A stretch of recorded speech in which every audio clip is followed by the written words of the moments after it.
Hello, I'm Alex Mansfield with Manny Things, and welcome to another episode of Manny Talks Shooting, the show where I talk to individuals all across the shooting industry. We'll talk competition, self-defense, concealed carry. If you enjoy this content, check out our YouTube channel, Manny Things. Without further ado, let's get to this episode. Welcome back, everybody. Welcome back to another episode of Manny Talks Shooting, the shooting podcast where I talk to anyone in the shooting industry that I feel like talking to. First, let's talk to today's sponsor. Today's show is sponsored by Go Fast Don't Suck. So go check out Bill Duda at Go Fast Don't Suck.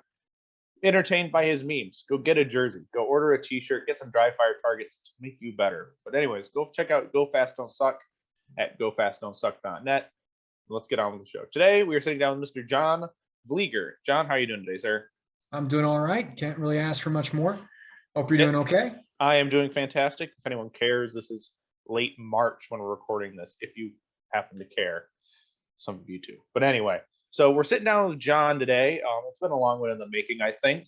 We started talking on Instagram maybe about over a year ago after you appeared on a podcast with, I think Eric Steiner, Kenny Terry, and Tim Herron. And yes, sir. Eric was and Tim are friends of mine for several years. Got to know Kenny decently well and been on their podcast, or what's left of their podcast anyway, several times over the past few years. Still talk to Eric almost daily. When I was working at Shooters Connection, I actually brought Range Panda in there. So if you've gotten a great optic cover from Shooters Connection, care of a one Range Panda, like to think I helped out with that. Mm-hmm. Well, and you definitely helped a lot of people out with CR Speed Versa pouches and how to get them onto a belt. Because I think that's the first where I found you was like, how the hell do I get this on a belt? Oh yeah, it's actually, it's on a shelf, but I have probably around 20 of those pouches on a variety of belts. I do think they are the best pouch available. But they can be a bear, depending, especially on double alpha belts or any of the not true 1.5 inch wide belts. Oh, absolutely. So John, I know a little bit about you, but do you want to go ahead and share with the listener, who is John Vlieger?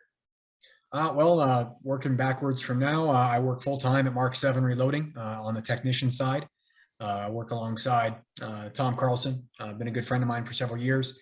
So if you break it, chances are we can fix it for you. If you want to load like you mean it, Mark 7 auto drives and Evolution Apex 10 presses. It's really interesting machinery. And someone like me, I shoot 20 to 40,000 rounds a year. I can't pull a handle anymore. Prior to this gig, I've been working with Mark 7 for the last year. Prior to that, I was with Shooters Connection Incorporated for about 3.5 years, working for Chuck Bradley and alongside that great crew. I reside here in Northern Kentucky. Served 10 years in the U.S. Army, 06, 16, got out, did some, make ends meet jobs for a while, ended up at Shooters Connection and been loving the gun industry ever since. I took 6th and open, 5th and single stack, and 3rd and carry optics last year. I like to keep it variety. Traditionally, I shoot open, a lot of it. Really into the USPSA sports, like competing at the national level as much as possible, and love working in this dang industry. That is fantastic. Yes, and I think you'll see John at many major matches this year, and if you haven't, you probably will run into him. I bet your schedule is still pretty full this year, even though it's kind of ramping back up. Work's got me moving around a lot. The service technician life for our machines is not relegated to just email and video calls. I do travel a lot. Last 6 months, I've been to Wyoming, Texas a lot, Vegas several times actually, Wisconsin, North Carolina, Florida, Alabama, Mississippi, Georgia, and I'm probably missing a few others. But that's during the week, 50% chance I'm either working from home or on the road. So commercial clients who run our machines want to get their employees trained up, want their machines running in tip-top shape. That's where myself or Tom Carlson comes into play on the tech service side. Set you up, brand new installs, train your people. Awesome. Now, how many do you think of those loaders are actually using Mark 7s compared to like a Camdex or something like that? Well, we know where our niche is, the Camdex and the alpha loads, so on, the big inlines, they have their purpose. They are great, generally speaking, at doing one thing. So if you want to change calibers, if you want to change your powder charge, for example, it is a more involved process than what you or I might be used to with using a rotary press or using a progressive press. So doing small runs, also doing things that they don't want to spend 80 or 100 grand on a brand new machine. We know where we fit in, and we're constantly trying to expand that niche. I don't talk about any specific clients that use our machines. However, I think you'd be surprised what ammo that's on the shelf that is loaded on our machines. Fair enough. Yeah. And I mean, yes, you are one of the bigger, at least you see in our sport, probably tied for number one, if I'm not mistaken. I don't know the exact numbers, but a lot of people don't want to pull the handle. Mark 7, without going into the nitty gritty of, the actual truth of how the company was founded, it really was made to answer the question of how much is your time worth? It's no secret this sport is not cheap. This sport is not somewhere you go if you want to be frugal with your money. So that comes down to answering that question. For me, prior to working at Mark 7, it was I spent the money, my own money, on an automated reloader because allowed me on a Sunday to go to the garage for an hour and load my ammo to train every day that week and shoot a local match that weekend.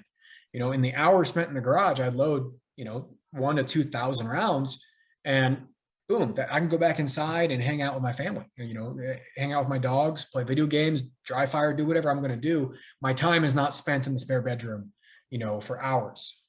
Yeah, I definitely understand that when or when your significant other is yelling at you, hey, can you come here? No, I'm cranking the handle. I can't do that. So, but at least you can walk away for like 2 minutes until your primers run out. I would never recommend that anybody walks away from a operating reloading press that's automated. Just because it's automated doesn't mean you can't be. You don't have to be there. Yep. It's accidents can happen when you treat it like a fire and forget. Mm-hmm. Oh, absolutely. Absolutely. So, John, have you taken any formal training in competitive shooting? Yes and no. No, I've not signed up for any classes. I've been present during some instruction. I'm mostly self-taught, both when I was in the military and after. I interviewed for some instructor positions back in 16, 17, and they asked the same question. And essentially, in my mind, being able to instruct comes first. If you don't have the ability to pass information on to another person, another group of people in a way they can internalize, if you can't speak to crowds, if you don't have those skills and that confidence already, it doesn't matter what you're instructing. It doesn't matter if you're teaching, kindergarten ABCs. You have to have that capability. The military allowed me to, the Army allowed me to build that skill. I like to think, naturally, and the rest kind of fell into place because it's something I'm so passionate about, wanting to get better and analyzing that process. For me personally, was my own adventure, and that's where I, learned. A lot of it is just hand-eye coordination, obviously, but a lot of it comes from passion. A lot of it comes from you are going to look into and research the things that make you passionate, that give you purpose. And for me, I found that with this sport. Shot my first major in early 16, or correction, early 15, and said, "Wow, this is awesome! I want to do this as much as possible." And 7 years later, here we are. Mm-hmm. Absolutely. Now, when you came into the sport, what were you shooting? My first, I can't remember my first classifier. Yeah, first classifier was January in 13, and I was shooting limited. Shot limited up until towards the end of 15, and I won a raffle gun and traded that for a used open gun, and because it was a gun I didn't have. It was a gun I didn't have. Or it was a division I didn't have a gun for, and tried open, and man, I only had 200 rounds to that gun, and I did 10 places better and like 6% better from limited going to open back to back at that nationals. Just found what I was good at. I found it fit my hand, it fit my mentality, and I pushed it real hard in open for the last 5 or 6 years because of it. Now, when you went into limited, or when you started limited, did you have a proper limited gun, or was it like a minor gun? I bought a old Canadian-made Para P16 -40. Front sight wouldn't stay in. I learned my first little bit about 2011 or high cap 1911 platforms. Then traded that or sold it in order to buy. I bought a STI Edge. That's what it was. STI Edge from Dawson Precision, and that ended up trading that for a custom 6-inch a few years later, so on and so forth. But yeah, no, it was proper once I really started shooting limited. I shot L10 with a 45 single stack for a while. Mm-hmm. Yeah. Now, once you went into open, you said you jumped up in placement and points and percentage wise. Was that because you were much more receptive to the dot, or is it irons just weren't quite your thing? The dot was easier to pick up. I was able to go fast. I was able to read the instant feedback. I was getting that instant feedback, and it's a whole lot easier to put red dot on brown, pull trigger twice, at least for me at the time, and get results than to have these two, sets of nubby things on top of your slide that you have to line up, because you don't know where that round's going if you don't line them up. That was what's in my head. But a part of it was, limited. Let me learn the sport. Let me learn how to move around and how to stage plan. And open let me go full throttle with that same foundation. Oh, absolutely. And back in the day, you only had what, STI Gen 2 mags, or were MBX out by that point? No, it was STI Gen 2s. I had a set of Dawson quote unquote tune mags late, but no, MBX, it was all SV and STI tubes back then. Oh, okay. See, I'm Gen 1 tubes, actually, I think. Oh, yeah. See, I am relatively newish to the sport. So within the last 2 years, I've got a pretty good sync on things, but anything past that, I'm just like, it's a little fuzzy for me because whatever information I get. But so you're in limited now. You're actually shooting Rafferty Custom guns. Open these days, mostly. Yes. But single stack, carry optics, and open for this year. Mm-hmm. So besides Rafferty guns looking beautiful, how'd you get involved with Rafferty? Well, I was breaking open guns left and right with the guns I had at the time, and I was looking to move on, find something a little bit higher cost, better quality, I guess, more custom features, but mainly I wanted the hybrid. I shot a hybrid gun or two, hybrid barrel, ribbed barrel, once or twice, and really liked the feel of them. I liked the idea of removing mass from the slide and adding it to the barrel, and the performance gains from that. And essentially, I wanted to look at Smiths who made their name from making ribbed guns, and Pat was on that short list. Pat, Eddie Garcia, Bedell, SV, obviously, all those were on the the kind of the hunt. And Pat, really, the long and short of it is he's a good guy. He answers your questions, not with BS about just because it's better, but he gives you his honest opinion of why he feels a certain way about certain parts. He'll give you the pros and cons, and he's always looking to learn. He's going to admit to you, if he doesn't feel right doing something, he's going to help guide you that way. And Pat's a friend above all. I mean, I take a bullet for that guy. Well, it also probably helps that he's not that far from you in Indiana. Yeah, he's about 3 hours west of me. Yeah, so it definitely makes, if you need a gun worked on pretty quick, it's like, I'm driving. I'll see you in a couple hours. Yeah, no, it's that I forget what year it was, but I had a comp issue. I think the comp cracked or something like that, and it was a weekend before nationals, and I called him up and said, "Hey, man, I need a favor." So, but no, he's a damn good person. Good person to know. Good person to have on your side. Mm-hmm. Now, does he? I'm assuming in his lineup he offers more than just one open gun, right? There's probably got to be a couple different options, I'm assuming.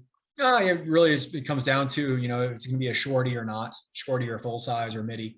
As far as I know, he's kind of holding off on taking custom builds right now. He's booked out, I think, a year and a half. And so, to be honest, I'm not even that up to date with what models he's got his preset on his open version that I shoot. I have two of them. Don't have them here with me. Jelly rolls, just mid-size. Have his cuts on them, steel grip, and it's been a winning combination so far. Mm-hmm. And they're just sexy, though. I will say they're just sexy. But that's pretty cool. Now, how many guns do you think you've gone through of Rafferty's? Because I know we've talked in the past, and you say you like to sell your old practice gun. Is it your old match gun you like to sell every year? He's built 5 or 6 guns for me over the past 5 years. Mhm. The twin open guns are with him right now for tune up. I think we're putting I want to say I got 50,000 rounds through one of them or something like that. So we're putting a new top end on it out of an abundance of caution. I shoot 9 major, parts do wear out, and trying to get ready for a world shoot end of the year. But no, I send him, work pretty often, barrel fittings. I have my limited gun with a 9mm and 40 upper. I've had him ask him to put a metal grip on it, stuff like that. Gotcha. Now you mentioned the world shoot. Do you think it's going to actually happen this year? I expect it to, with the rest of the world getting back to normal, so to speak. I know Thailand is hurting for the tourist revenue, but to be honest, if they don't have it, they might as well just reset. And not being able to ship my ammo to Thailand is going to be a challenge we're going to have to overcome. But whether it happens or not, I don't really have much of a say in it. I'd like it to happen before I hurt myself some more. Let's put it that way, and get knocked back on the competitiveness. Right. Now, if the world shoot happens or not, is that going to train your training cycle? Is that going to change anything for you? Yes and no. There's only so much training that I like to cram into a given day. You start, I don't take more than about 250 rounds to my private range when I train, because I start losing focus. I don't get much out of it past that and end up wasting components, wasting time, not getting the full value out of that investment. So it may, make my training sessions, I might seek out other people to train with more often, but when it comes to volume, no, it wouldn't change a whole lot. I'd definitely train harder. I'd put more difficult, more challenging styles of practice in, but changing, I'm pretty much tapped out when it comes to my training budget already, with training as much as I can. Mm-hmm. Now, with all these things going on, what are your current shooting goals? Single stack's coming up next. I'm only shooting single stack until after nationals in mid-May. And then it's open with some carry optics spritzed in. I'd like to see if I'm capable of pulling a national title in single stack. That'd be nice. And really, the rest, apparently I do better at shooting when I don't have preconceived notions about how well I should do. So I'm trying not to get wrapped up in where I expect to finish or what my goals are. I'm competing at the national level. Obviously, I want to win a national title. That's what I'm going for. I'm not aiming for second place. I'm not aiming for anything but the top. But when it comes to expectations, man, it's a whole lot easier not to drown your miseries when you don't attain them. You keep pushing. You push for that top spot, but you understand that life happens. You understand that it's, as long as you're still there for the next season, there will be a next season. Mm-hmm. Absolutely. Now, you were saying a little bit ago about you might seek out a training partner every once in a while, or someone to train with. Do you normally train all by yourself, or is it common for you to have someone on the range with you? I normally train by myself, but I have other people that I run certain questions, or like Tim Herron's a great resource, as well as Andrew Hyder is local to me, Cody Baker. So getting one of those guys here physically with me isn't the end of the world if I can talk things out with them. And on the range as well, Cody and Andrew are local. We shoot together a lot when it comes to big events in our area. And contrary to popular belief, we want to beat each other, obviously, but we want to beat each other on a good day. I don't want to beat either of those guys because they had a gun malfunction. A win's a win, obviously, but I want to challenge myself to be a better shooter than they are, not to have, I caught a bad round and they didn't, in their ammunition supply. But having them local is a great resource. Obviously, social media is a great resource for running stuff by.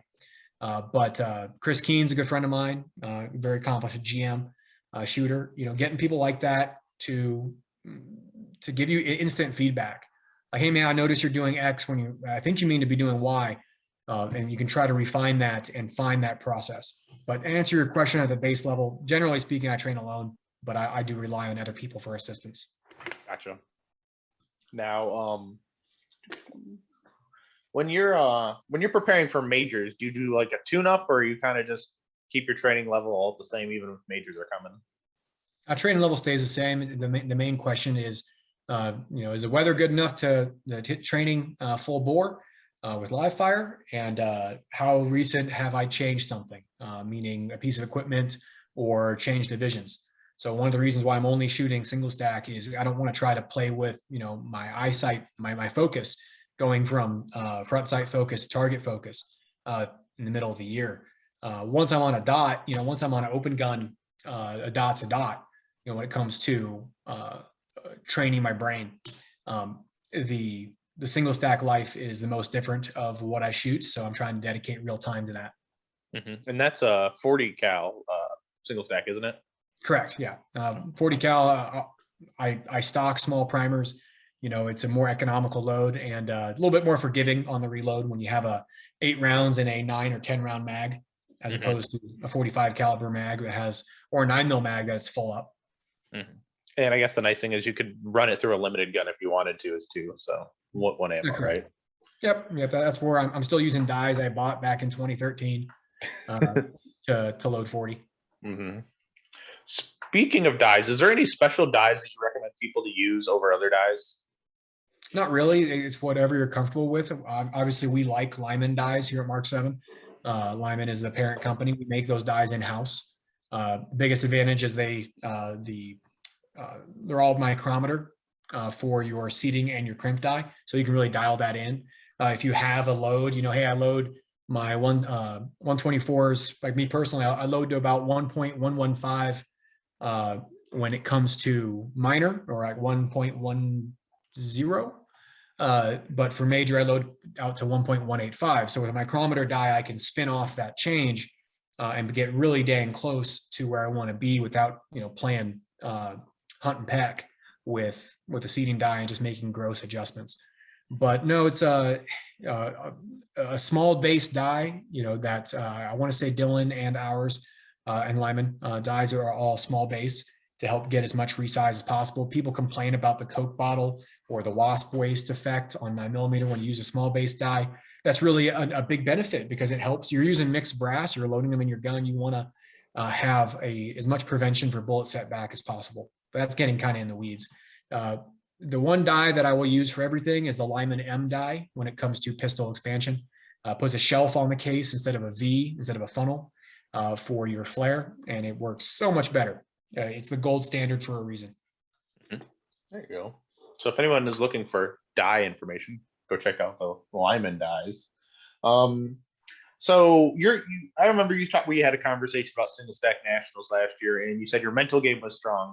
Do you feel that your mental game is always strong, or does it waver sometimes? It's been a work in progress. It's probably been the biggest in the past 4 years. It's probably been the number one thing that I've had to work on because I talked about expectations a little bit ago.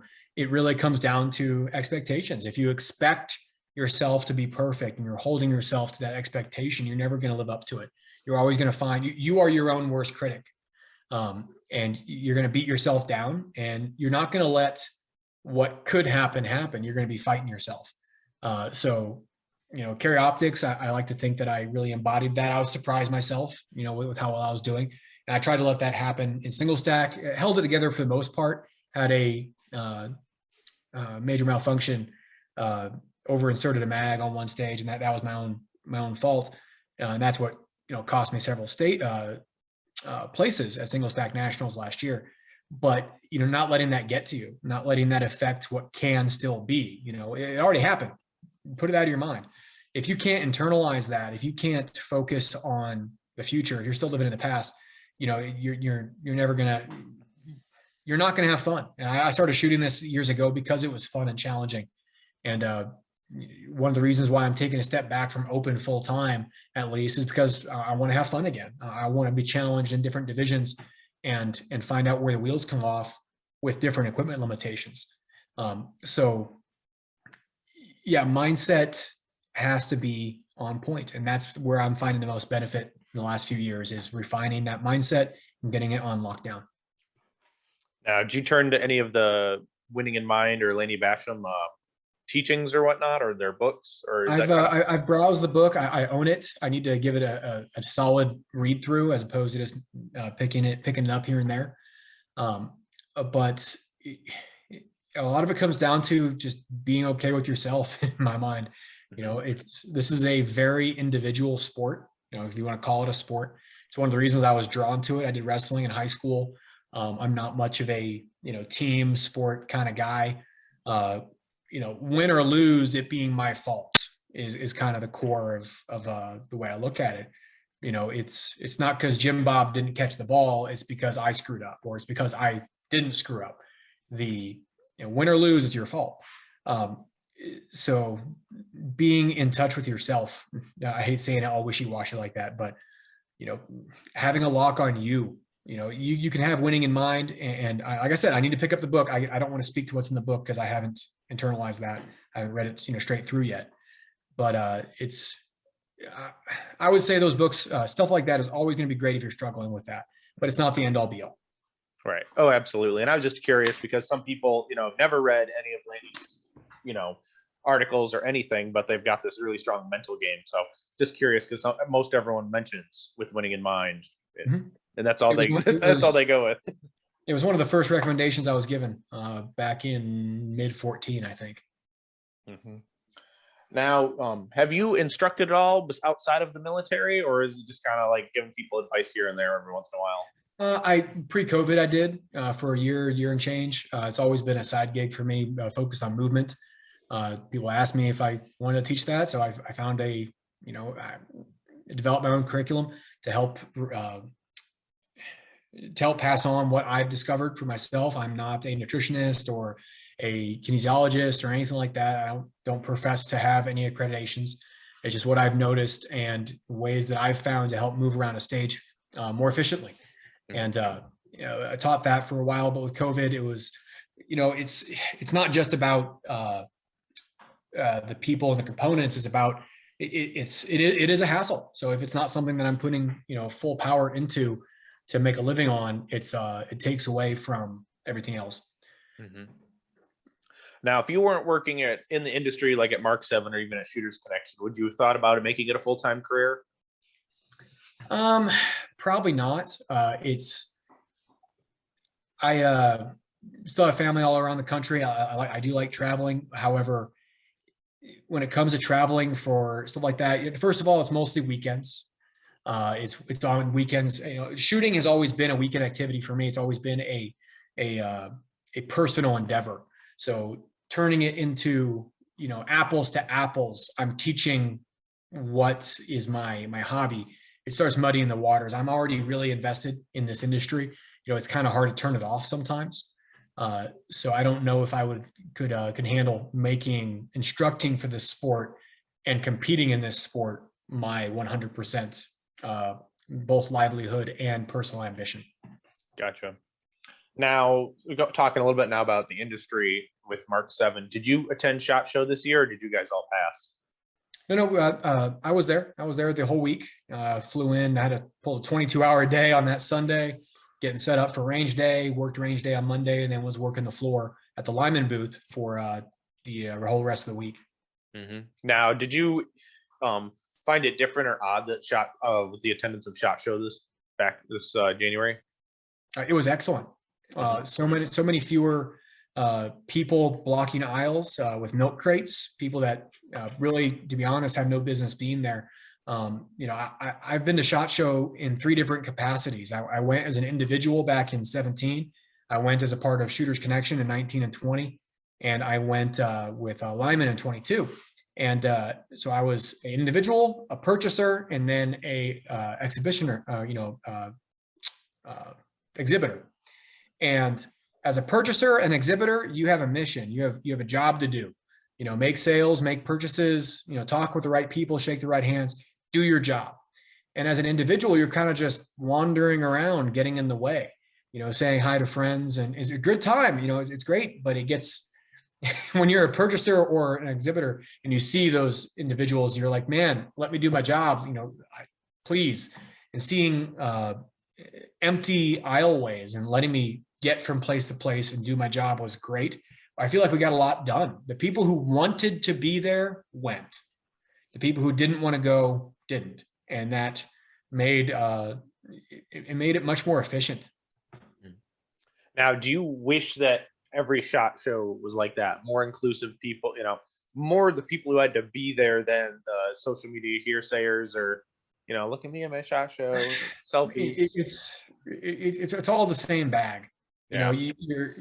Our industry, any industry is like that. You do rely on, social media and media to help get the word out. Every business, relies on public relations to help sales. You can't get rid of that. Do I like the fact that it was a little bit easier to hear myself think this time? Yes, and that's great. But what we saw was it toned down, not gone away. Mm-hmm. So anyone who says they wish it was, complete lack of those people, I'm sorry, that's not what we are. It's not what any industry is going to be able to accommodate. Mm-hmm. But definitely the tone down must definitely have been nice. Yes, very much so. And there was how many booths do you think had slots that weren't actually there though? I'd say that it was probably about 60% occupied. Oh, okay. Maybe a little bit less. Probably made it easy to pack up though then too. Oh no, it was great. It was great. And it was nice to actually be able to get reservations at places as opposed to, there was still a line in most restaurants in the casino or in the hotel. But it was, man, I will say this, I'll be in Vegas again, probably in May for work. And I've been to Vegas 6-7 times at this point. I have never had a bad meal in Vegas. Mm-hmm. So it's one of the better places to go, to be forced to go for work. Right. Now, John, can you consider yourself a professional shooter? Define professional shooter. Ooh, that's a good question. Now I forgot to actually write that one up. But anyway, I guess my thing is like, if I'm going to designate as a professional shooter, someone who shoots for a living, but to pay their bills, I'm assuming you probably would say no at that point if I'm using that definition. Nope. And you can get wishy-washy with the definition. Personally, a professional shooter to me is someone who has it in their job description that they should need to compete at events, or they, their performance is tied to them competing. My lineman does not expect me to shoot. They don't reward me more or less if I do well or poorly. They are encouraged. They encourage me to, because it's we have a lot of our customer base are shooters. The chances of you being a Mark 7 potential customer, grows as you get into the sport shooting field, because we have a demand for that, because how much is your time worth, as we discussed earlier. However, my paycheck is not tied to my performance. It wasn't tied to it at Shooters Connection either. So, I'm not privy to, people's contracts or people's employment requirements. So I'm not going to, but I would imagine someone like Shane Coley, could be considered a professional shooter. Someone like Max Michel, so on. These are people whose paychecks are being cut by a company in the industry with expectations that they shoot. So yeah, I think they exist. No, I don't think I am one of them. Now, do you think it's a very small percentage of shooters who would that definition be considered a professional shooter on the Super Squad? Say again, I'm sorry. Yeah, I know those. I thought that was crazy when I said that. Anyway, now what percentage do you think of shooters who are on the Super Squad fall into that definition of a professional shooter? Very, very few. I mean, it's literally a handful of people probably in this country. Right. Not only that, but the people on any given Super Squad for any given division in any given year fluctuates constantly. Mm-hmm. There's people that don't shoot, like Cody Baker has taken a 2-year hiatus from shooting due to components, and more power to him. I want to see him when he's at his best. I don't want to see him when he's feeling like he's not training. But he's not in the Super Squad. He's not competing right now. So he's still a Super Squad, caliber person. But the people who choose to be on that squad, because it's still a request, generally speaking, you're not forced to be on the Super Squad because of your placement in a previous year. And to be honest, I'm not naming any names. I'm not thinking of anyone in particular. But if I was invited to Super Squad and, hey, I've already made plans with friends to shoot with them, we're staying together. Like, yeah, I might not go in the Super Squad because I'll just go have fun with these guys over here. And that's, so yeah. So saying someone is a Super Squatter, means a lot. And it can also mean that, like, hey, they were on the Super Squad at one point. I don't really like that title for someone because, Ben Steger won national title years ago. No one even heard his name. Just because someone's on the Super Squad doesn't mean someone on the Super Squad is going to win. Carry Optics Nationals, second place by a hair. He was very close to winning. Is Dr. Is it Zazie? I forget how to say his last name. I don't want to. Oh, Dazi Zhang. Zazie Zhang. There we go. He almost won it out of nowhere. So we can say, top level talent or national contenders, but anyway, it's getting kind of semantics, I guess. It doesn't really matter, but no, very few. For example, JJ, I would consider a professional. JJ is a professional, whether or not he's a professional shooter. JJ is still a professional. Agreed. And same with Travis Tomasi, same with Shane Coley, Max Michel. They're all professionals. Shooting is a requirement of their, whether or not it is or not, who cares? They're still professionals. Now, for someone who's never been on the Super Squad, what is it like to shoot on the Super Squad? Annoying. Is it? Yeah. A great example was so at Talladega in Alabama, they handled it very well. The Shooting USA was filming. They had zipline cameras, but it wasn't every stage. But on the stages where they had really in-depth setups, they had the habit of, as soon as you were done with the run, you pick up your mag off the ground and they want an interview. Hey, how'd it go? And I get it, but it's when you've had a run where you just took, 5 shots at a popper before you knocked it down, or you had kind of a nasty, standing reload run, you don't really want to tell someone to talk about your failures right there, and there's only so many ways you can say, yeah, I think I did pretty good. We'll see how it shakes up with the other 11 people that have to shoot right behind me,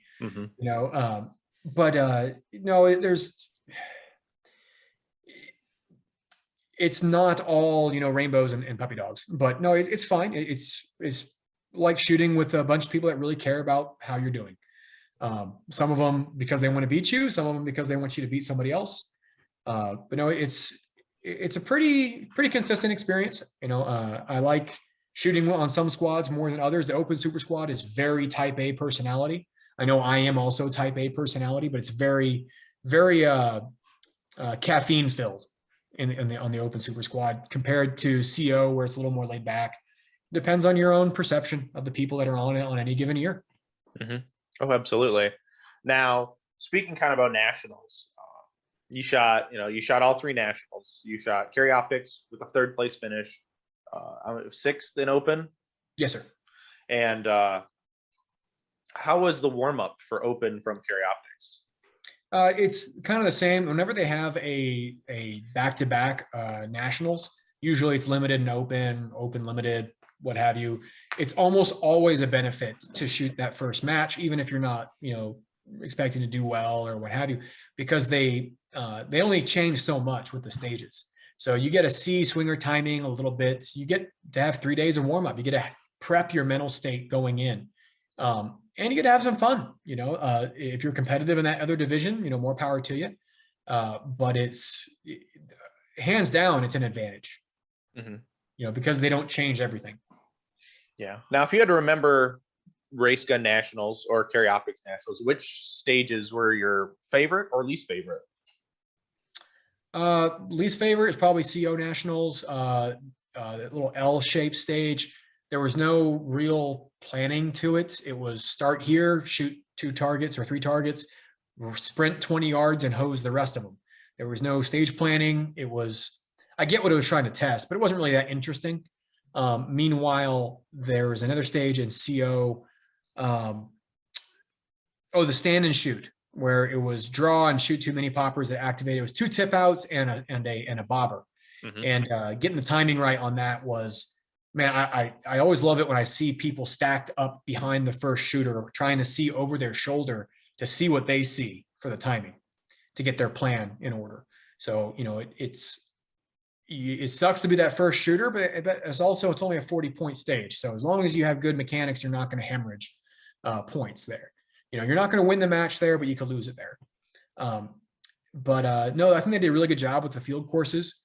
They tested a variety of skills, and whenever you throw long range out there, it's always great. Single stack, I like how single stack at least usually has a standards stage. Stand and shoot, reload to strong hand, and then freestyle, reload to weak hand kind of stages. It really takes it back to its roots. You can find stuff to like and hate. Generally speaking, the more options there are that are valid for a high hit factor, the more I like it. When you have people arguing on the Super Squad about what the best way to attack the stage is, I think you've put a gold star next to that stage designer's name. Mm-hmm. Oh, absolutely. Now, does anyone on the Super Squad actually carry a calculator with them? We all do. It's called a cell phone. Oh, fair enough. but no, doing the math, yeah, we do math. I have gotten in the habit. I'm usually within about a second and a half, but I'll have a buddy put me on a stopwatch and I'll run through the stage dry different ways to try and see if there's a big difference. And if there's no big difference, you do you're most comfortable. You're going to get the best points doing. Mm-hmm. But no, yeah, we do hit factor math all the time. Not every stage, obviously, you don't need to, but if you have a question about a drop turner, whether you should take it or not, generally speaking, yes, you take the drop turner. Mm-hmm. If you're in doubt, you take the drop turner. It's no, and some people don't like that. Some people don't like that they have to do math to find the optimal solution. Mm-hmm. And I think it's another thing to have in your toolbox. If you know how fast you can engage a target or how long it takes you to transition do a wide transition or a short transition, you can do that math yourself. Now, do you think people not at the top of the national level, do you think they should be doing like that hit factor math as well? I mean, yeah, it comes down to knowing your own. It comes down to knowing your own capabilities. It's not about. I mean, part of it is knowing what's possible, what's physical. So if I walk up to a stage, okay, I know the top guy, the winner is going to have roughly within this time frame. Okay, so I know hit factor is going to be, plus or minus 10, we'll say. Mm-hmm. And then you can base those assumptions. The more solid your base assumption is, the better your math is going to be. And I mean, funnily enough, I did math was a part of my job in the Army, fire direction for artillery. But no, everyone should know how to do the basic hit factor calculation for finding out if something's worth it or not, or if that makeup shot was worth it or not. Gotcha. Now, what did you think of the ammo can stage at Carry Optics Nationals? I mean, I thought it was fine. Yeah. I think most of the griping was coming from PCC shooters because, yes, the absolute writing of the rule is you can't force PCC shooters, to operate the gun with one hand. But it's obviously faster to operate the gun with one hand. We're not forcing you to. I think that's great. Operating a weapon or a firearm with one hand gets about as practical. That's about as practical as you can get right there. Mm-hmm. There is no, question. You can argue about compensators and frame mounted red dots being practical. You can argue about PCCs being practical, but at the core of this sport, manipulating that gun, firearm, to get effective hits on target quickly in a variety of positions and circumstances, that is practical shooting. So yes, mm-hmm. I thought that ammo can stage was great. Force these PCC shooters to really think about how well they can run that firearm under duress, under not just a timer, but under an awkward physical scenario. Mm-hmm. Oh yeah, absolutely. And yeah, I'll agree. Red dots frame mounted or PCCs, they're practical. I mean, not everyone wants to shoot a full rifle carbine all the time. So 9mm was relatively cheap before COVID. No, I have two PCCs on my wall behind me. I don't. It's about whatever division you choose. You understand you're walking into a sport that was started to increase your capability or increase your gun handling skills or test your gun handling skills. Mm-hmm. Gun handling is gun handling, period. Oh, absolutely. Now, what besides the nationals this year, do you have any other majors that are really on the list to be checked off this year? Depends if they have it, but Pan American in mid-September in Florida is they have my money for it from early last year. So it'd be nice if I got to shoot the match I paid for. But other than that, no, my schedule's actually pretty light this year, shooting the usual, area 6, area 5, and Kentucky, Ohio, my local stuff, and the big nationals. But with work, traveling a lot, it's got to prioritize. So I'm trying to train harder and better as opposed to just shooting a lot this year. Right. Now, Area 5 is up near me. It's in Brooklyn this year. What do you think of the 1.5 day format?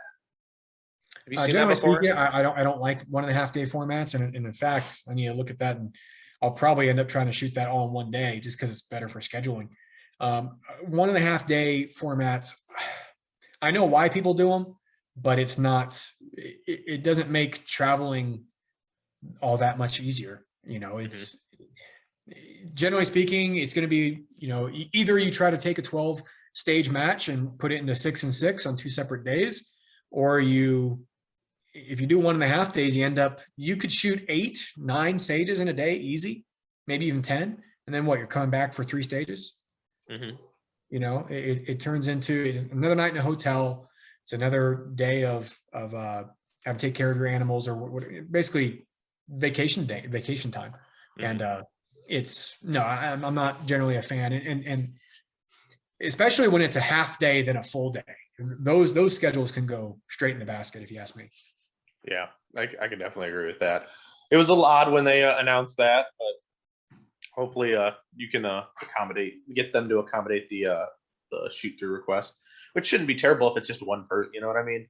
It's not a shoot through request. It's usually they have Thursday or Friday squads available. Oh, that's true. Yeah, you could do that too. That's for sure. Yeah, I hardly ever. I think I've only asked to shoot through twice, maybe 3 times, and usually it's one stage at the end to catch a flight. And that's a whole other discussion. If whether you think shooting through is an advantage or not. There's a lot to say that it is an advantage, and there's a little bit to say that it's not an advantage because you're no time to prep and all that. But let's see, there it is. But no, it's when it comes to formats, I think nationals is probably the best format, 3 half days. It's a marathon, not a sprint. Yeah. And other than that, let me get it over with in one day. Yeah. Now, would you say, with your name being what it is, do you think you have an advantage over other competitors since you hardly ever have to go first? Oh, I'm talking about alphabetical. Yeah. No. Depends. It's it kind of sucks because I'm in the hole. I'm on ice for the first 45 minutes of every day. Getting tired before I can shoot. Walking down, pasting, resetting, before I even have the chance to shoot every single time. So it ends up being a wash, I think. Yeah. Now, what do you think of them going to a 4-day format for Open at the end of the year? I disagree. I get where they're wanting to make it a big event. But that's where I see them trying to go with it back, kind of the way it used to be before I was really shooting the sport. But it makes, do the math on that. That's 6 days minimum. A day to travel, 4 days to shoot, a day to travel. That's a week. Not just a week for the competitors, but that's a week and a half for ROs. Mm-hmm. That's a lot of resources tied up on, and it's in a state where there's questions about legality of bringing high capacity magazines in. You can say all you want that they don't enforce the law. You're still breaking the law, potentially. Mm-hmm. But yeah, no, I like that we are doing some nationals all over, though. I like that not all nationals are in the same spot every year, and throughout the year. Talladega is great. I didn't mind Frostproof that much when it was there, but having it there all the time is kind of a drag. Mm-hmm. Yeah, well, I can definitely agree with that. So, John, what is something you would like to tell? What would current John like to tell past John about shooting? Learn how to slow down. That was a big struggle for me. I had the speed. I was really into powerlifting at the time. I had a lot of core strength and lower body strength, but I didn't have a whole lot of control. So learning how to apply the brakes, learning how to get into position smoothly, and being ready to shoot when I got there is where, I learned how to move quickly to begin with, and that's great. But when you're flying into walls or knocking barrels over, you're leaving time behind. So I had half the equation, but I needed to fill in the other half before I could really see progress. So I would probably go back to and encourage myself to learn how to put the brakes on. Do a brake job before I did a turbo job. There you go. That's a good one. Now, who have been some of your biggest mentors and supporters, either in the sport or in life in general? Well, in the sport, Ken Rose, a really good friend of mine. I actually started shooting with him up in Alaska when we were both stationed there. He is currently, I can't remember if he's the NCOIC, but he's one of the head non-commissioned officers at the U.S. Army Marksmanship Unit on the instructor side. So doing the actual mission for the AMU to train the force and bring marksmanship to the armed forces. But he's a stand-up guy. He helped get me my start. I went to my first real level 2 with Ken, and he's an American hero, if you ask me. But I could only hope that he's given the same kind of motivation to other people, because he is a national resource. In my personal life, my father, him, telling me not to support me in my shooting and my doing wrestling when I was in high school, not letting me quit, giving me that life advice that I needed to hear. But this sport has tons of people like that. Dan Jordan is a friend of mine. He's up in Idaho these days, but he's also a Alaska friend. He was one of the first people to recommend Lanny Basham's book to me. Like I said, I need to read it. But when he was 18, he was on the Olympic rifle team. When he was 19, he was on the Paralympic rifle team. He was paralyzed in a rock climbing accident, and he still made master in Steel Challenge. Last I talked to him a few years back, from a wheelchair. Very inspiring guy, and his wife is a saint. But now I want to ask one more question about Mark 7. What I know you guys just came out with the Apex 10 not too long ago. Am I correct? Is that the right model? About a year, yeah. About a year, yes, sir. Okay. Now, how does that stand away from the other manual press that Mark 7 had? So the Apex 10 superseded the Evolution. We, on one hand, we wanted to make it easier to manufacture, and that does not mean that we made it, cheaper. For reference, in the 3 years the Evolution was being sold, we have, let me put it this way, without putting real numbers out there, we have shipped more Apex 10s in the past year than we ever shipped of Evolutions in the 3 years we made those.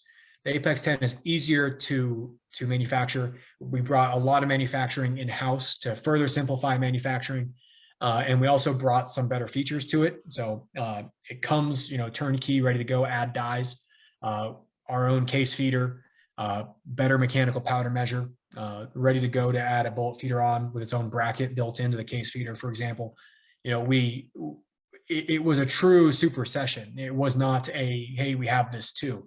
It was, how can we make the Evolution, easier to make and better for the customer? And we've had some growing pains along the way, but we got them worked out, and we have a lot of happy customers out there with a true 10-station progressive press. And where can you share at least about Mark 7 of what is it, anything coming, or should we be looking out for something? We are nothing I can divulge right now. We are constantly working to innovate, and I'd get yelled at if I gave much more. Titan, which is a commercial press, it's meant for commercial manufacturing.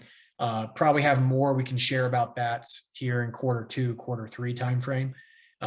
But when it comes to our bread and butter, our auto drives, we are always looking to make it better.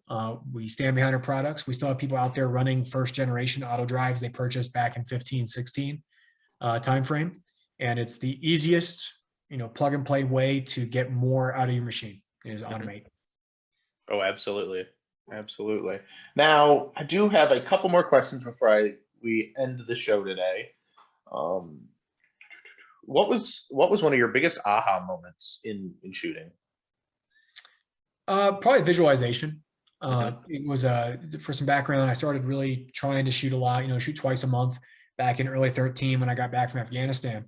And I moved to Tennessee in mid 14, and I was stuck in C class, just C. Couldn't classify in my way out of a paper bag. And I shot down in Central Tennessee, and it was a barricade style classifier. And start touching the barricade and lean out and shoot some targets, reload, shoot some targets, whatever. And I was struggling with getting my plan down. And one of the old timers said, "Hey man, just put your eyes where the target will appear. You know where the target's going to be. You know that already. Be looking at it. Be looking at where it will come into view around the barricade, and then just bring your gun up to where you're looking."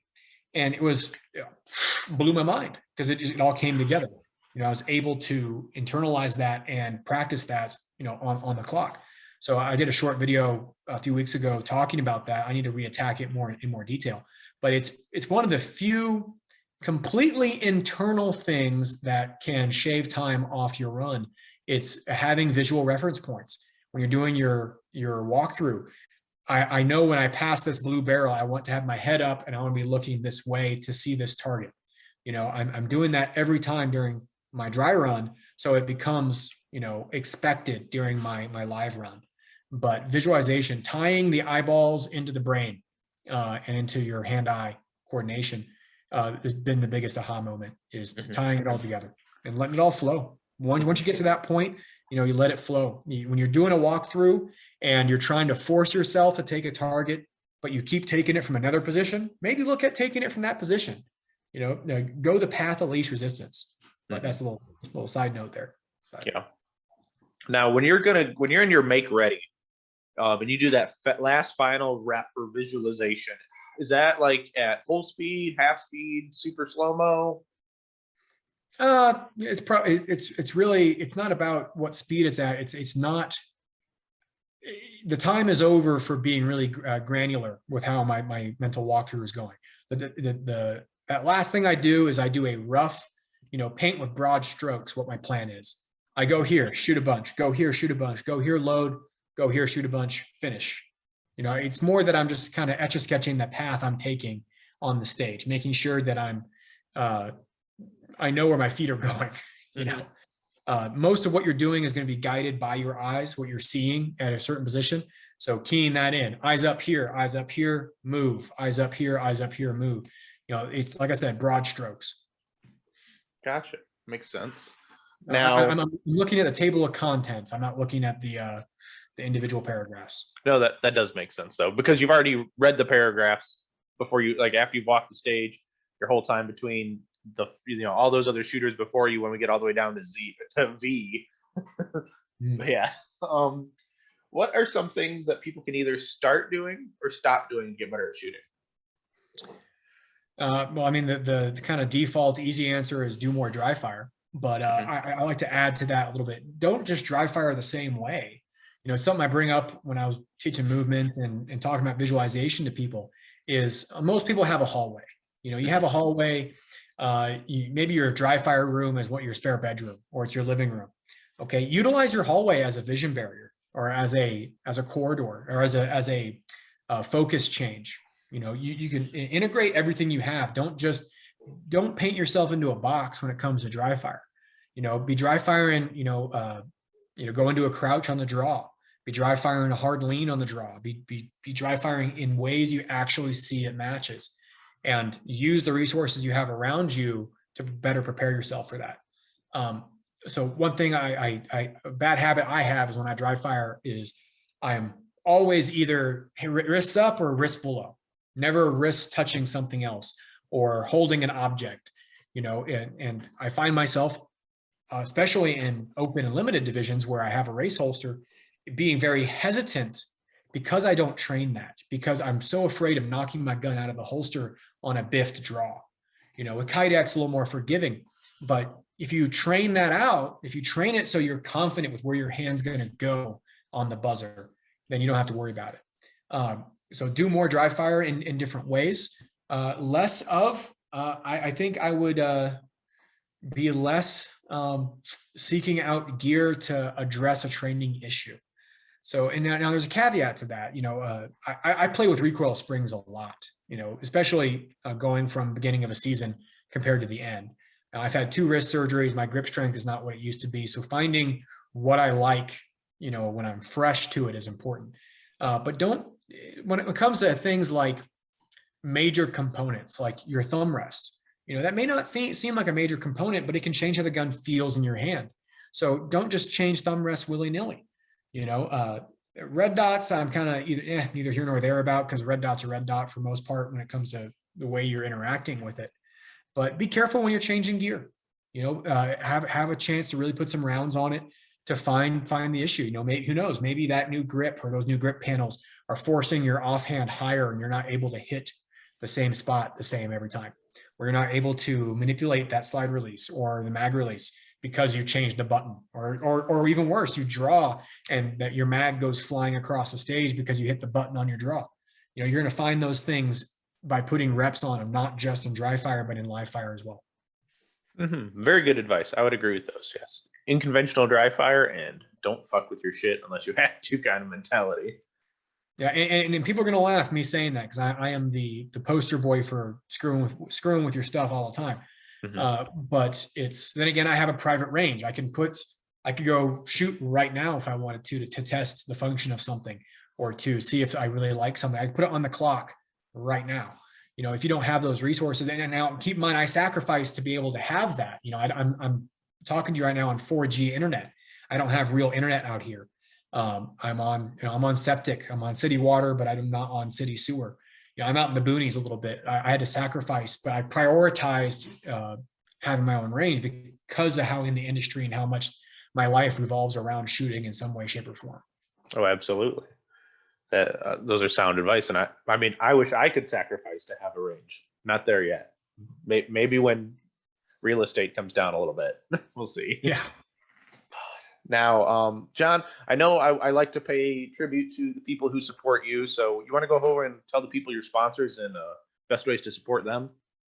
Yeah, no, it's Mark 7 Reloading is obviously my employer, not a sponsor, but I'm on the tech service side. So if you are interested in a Mark 7, either auto drive or Apex 10, a press, or any of our accessories, feel free to hit me up via email or support ticket system on our website, or call in. Shell Shot Technologies supports me with cases. They very unique two-piece case made of stainless and nickel alloy and a aluminum case head. Stronger, lighter, a little bit more inexpensive as well. I do have a code for them, although their prices are pretty good. You buy in bulk online. I use those exclusively for 9 Major. Rafferty Custom Guns builds all my custom guns. Check him out for your next custom build. He's a very knowledgeable gunsmith. He's going to lead you in the right direction. Seymour Systems, I use their dots on all my competition setups. And LA Police Gear. I've been working with LA Police Gear for 6 years now, I think. And if you are into the outdoors, tactical shooting, law enforcement, military, sports shooting, they have something for you. Apparel, mainly, soft goods, pocket knives, eyewear, that kind of thing. And Hunter's HD Gold. Brian Conley is a great supporter of the sport. I'm sure everyone knows that. I have 2 pairs of custom lenses from him in Oakley frames. Man, I wouldn't go anywhere else. Protect your eyes. Even if you don't think you do, I shoot suppressed all the time with rifles on my property, still wear eye pro. You never know what can make you have to go to the spare. Oh, absolutely. I mean, I blame you for making me want to have Oakleys. Well, you and Hyder, because they just like, I had golds and I'm like, oh, these are nice. And then you watch you and Hyder walk around. I'm like, damn, I don't have those. I want those. And then you go buy a frame and get them out. But no, not weird. I'm wearing Urban Tac Op pants like I do every day, because that's what happens when you have a closet full of them, I guess, in just different colors. My wife wishes I did not get care packages of LA Police Gear cargo pants every year. But no, it's one thing I will say is, my sponsors aren't me, but my sponsors are all people that I have built relationship with. People handle their sponsors in different ways. I'm glad I can call almost every single sponsor I have. The people I talk to at these companies, they're friends. So it's, supporting them supporting me. I'm not going to not going to try and spin it, any other way. It's, Pat's a really good friend of mine. Seymour, guys at Seymour are friends of mine, have been for several years. It's supporting the people who support the sport and who support my endeavors in it is why I stick with them. Absolutely. Now, the last but not least, where can they find you on the internet? I'm on Facebook and Instagram. Instagram is @GoShootWin. On Facebook is John Vlieger Shooting. But you can find me on there. I'm getting back into the season as the weather warms up. Hopefully post some more informative content. I'm not a big fan of long form content. Usually I try to keep it under, 2-3 minutes at most, but I like to show people how I train, whether or not you agree with it, whether or not it can help you, seeing how somebody else has broken down the same puzzle we're all trying to piece together. Maybe it can help you out a little bit and point you in the right direction, save you some frustration. Absolutely. Well, John, I want to thank you for coming on the show today. It's been a blast. It's been fun. I've learned some things, and hopefully the listeners have learned some things too. No problem. Maybe we'll have to bring you back on again. But guys, thank you for checking out this episode of Manny Talks Shooting. Until next time, get out and do the things, and I'll see you on the next one. Take care.